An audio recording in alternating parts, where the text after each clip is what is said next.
আজকের ভিডিওর মাধ্যমে আমি আপনাদের বলবো যে আপনারা কিভাবে পাঞ্জাব ন্যাশনাল ব্যাংকের কেওয়াইসি ফর্ম ফিল আপ করবেন। তো চলুন ভিডিওটি শুরু করা যাক। সবচেয়ে প্রথমে আপনারা ব্যাংকে গিয়ে ফর্ম কালেক্ট করবেন। এরপর দেখবেন একদম উপরের দিকে ব্রাঞ্চ নেম এবং সোল আইডি, সেটা এখানে লিখে দেবেন। সবচেয়ে প্রথমে ফার্স্ট নেমটি এখানে দিয়ে দেবেন। এরপর মিডিল নেম যদি থেকে থাকে মিডিল নেম এখানে লিখে দেবেন। এরপর লাস্ট নেমটি লিখে দেবেন। এরপর দেখুন কাস্টমার আইডিটা আপনারা পাস বইতে পেয়ে যাবেন। সেটা কাস্টমার নাম্বার বা সিআইএফ আইডি বলে থাকবে, সেই নাম্বারটা আপনাদের দিতে হবে। এরপর আপনারা আপনাদের অ্যাকাউন্ট নাম্বার এখানে ইনপুট করে দেবেন।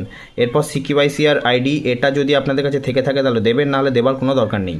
এরপর দেখুন ডান দিকে আসলে এখানে আপনাদের একটা পাসপোর্ট সাইজের ফটো কিন্তু এখানে লাগাতে হবে।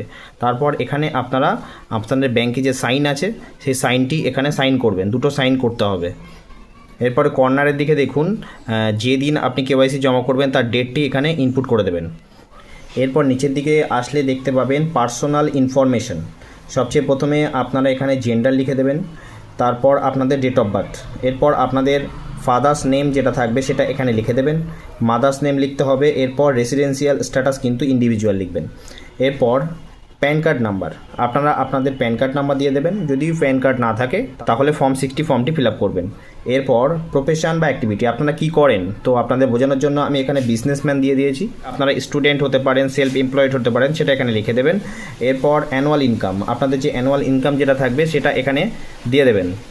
তারপর নিচের দিকে আসলে দেখবেন ওভিডি টাইপ মানে হচ্ছে অফিসিয়ালি ভ্যালিড ডকুমেন্টস, সেটা এখানে আমি আধার কার্ড লিখে দিয়েছি, তারপর আধার কার্ড নাম্বারটা এখানে লিখে দিয়েছি। এরপর নিচের দিকে আসলে দেখুন মেনশন অ্যাড্রেস অ্যাজ পার ওভিডি, তো ওভিডিতে যে অ্যাড্রেসটা আছে সেটা কিন্তু আপনারা এখানে লিখে দেবেন, ডিস্ট্রিক্ট, স্টেট, পিন। এরপর বলছে যে communication address is different from OBD, যদি আপনাদের অফিসিয়ালি ভ্যালিড ডকুমেন্টসের থেকে কমিউনিকেশান অ্যাড্রেসটা আলাদা হয় তবে সেটা এখানে লিখবেন, নাহলে এটা ছেড়ে দিন। এরপর নিচের দিকে আসলে আপনারা একটি ডিক্লারেশান দেখতে পাবেন, সেখানে বলছে যে আপনার আধার বেসড কেওয়াইসির জন্য একটা কনসেন্ট দিতে বলছে। এটা অপশনাল, আপনারা দিতেও পারেন নাও দিতে পারেন। এরপর নিচের দিকে আসুন, দেখুন সিগনেচার অফ দ্য কাস্টমারের সিগনেচারটা আপনারা করে দেবেন। এরপর কন্ট্যাক্ট নাম্বার, এখানে কন্ট্যাক্ট নাম্বার দিয়ে দেবেন। এরপর ডান দিকে দেখুন আপনাদের মেল অ্যাড্রেস, তো আপনাদের যে মেল অ্যাড্রেস আছে সেটা দিয়ে দেবেন। আপনার যদি মেল অ্যাড্রেস না থেকে থাকে দেওয়ার দরকার নেই, কোনো দরকার নেই।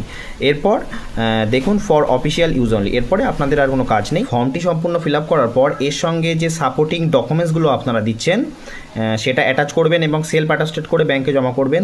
তো আশা করি এর মাধ্যমে আপনাদের কেওয়াইসি হয়ে যাবে।